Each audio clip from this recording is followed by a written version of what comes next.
జై తెలంగాణ. ఇవాళ తెలంగాణ రాష్ట్ర వ్యాప్తంగా ఉన్నటువంటి బీసీ బిడ్డలందరూ కూడా తమకు రిజర్వేషన్ కావాలని డిమాండ్ చేస్తున్న విషయం మీకు తెలిసిందే. అయితే ఇవాళ ఎవరైతే రిజర్వేషన్లు ఇవ్వాలనో ఆ పార్టీలు కూడా వచ్చి బీసీ బిడ్డలు ఇచ్చినటువంటి బంద్లో పాల్గొంటామని చెప్పడం నిజంగా నవ్వులాటగా అనిపిస్తూ ఉంది.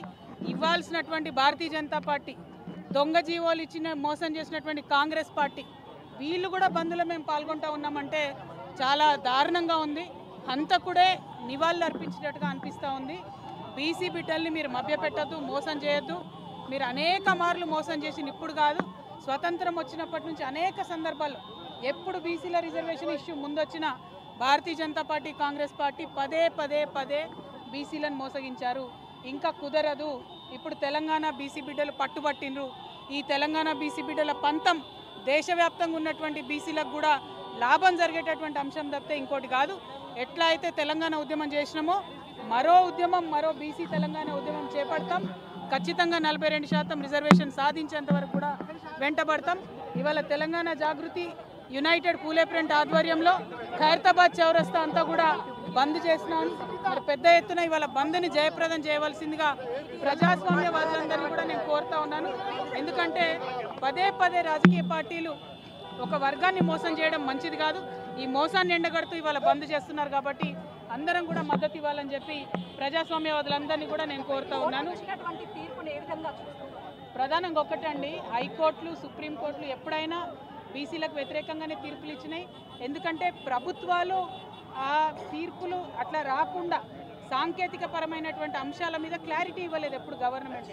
ఉదాహరణకు మన తెలంగాణ రాష్ట్రంలోనే సరైనటువంటి జనగణన జరగలేదు, సరైనటువంటి ఎన్యూమరేషన్ జరగలేదు, సరైనటువంటి dedicated BC commission rules follow అవ్వలేదు. అవన్నీ అయి ఉంటే కోట్లలో నిలబడేటి. నిన్న ఇచ్చినటువంటి జీవో 9 కూడా రిఫరెన్స్ వీళ్ళు ఏదైతే సవరించిన పంచాయతీరాజ్ చట్టం ఉందో దాని గురించి పెట్టకుండా పెట్టినారు. కాబట్టి జీవో 9 కూడా కొట్టేసారు. అంటే చిత్తశుద్ధి లేదు పార్టీలకు అని తెలుస్తూ ఉంది. కాబట్టి ఒకటే రిక్వెస్ట్ చేస్తున్నాం, కాంగ్రెస్ పార్టీ అయినా భారతీయ జనతా పార్టీ అయినా మీరు బీసీ బిడ్డల్ని మోసం చేయడం, మభ్యపెట్టడం మానేయండి. ఎన్నికలు ఇంకో 5-6 నెలలు కాకపోయినా ఏం ఒరిగేది లేదు, నష్టమేం లేదు.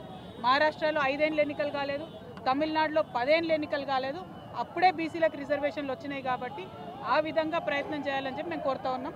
యూపీఎఫ్ చైర్పర్సన్ గారు కొల్ల శివశంకర్ గారు స్థానిక ఎన్నికలు అక్కడ ఉన్నటువంటి గ్రామ స్థాయిలో ఉన్నటువంటి లీడర్స్ అంతా లాస్ అవుతాము. గతంలో ఉన్నటువంటి బిల్లులు కూడా ఇంకా పెండింగ్ ఉన్నాయి. మళ్ళీ అధికారంలోకి వస్తేనే బిల్లులన్నీ కూడా క్లియర్ అవుతాయని వాళ్ళు చెప్తున్నారు. మీరేమో ఎన్నికలు వాయిదా పట్ల పర్వాలేదని చెప్తున్నారు. అది తప్పమ్మా. ఇదివరకు ఉన్నటువంటి బీఆర్ఎస్ సర్పంచ్ల బిల్లులన్నీ కూడా ఆపడం జరిగింది. కాంగ్రెస్ పార్టీ ప్రభుత్వం 2 సంవత్సరాల్లో బిల్లులు ఇవ్వలేదు.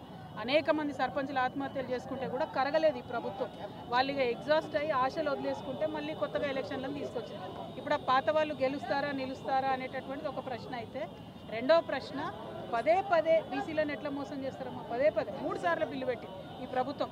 ఒకసారేమో 42% బిల్లు పెట్టింది, ఇంకొకసారేమో సవరణ చేసింది, ఇంకొకసారేమో జీవో అని ఇచ్చింది. అంటే ఏది కూడా టెక్నికల్గా నిలవకుండా చాలా తెలివిగా బీసీలను మోసం చేస్తున్నారు. ఇది కరెక్ట్ గా సార్ బీసీ రిజర్వేషన్ గురించి వాస్తవానికి కూడా 78 సంవత్సరాలుగా బహుజనులు, బీసీలు రాజ్యాధికారం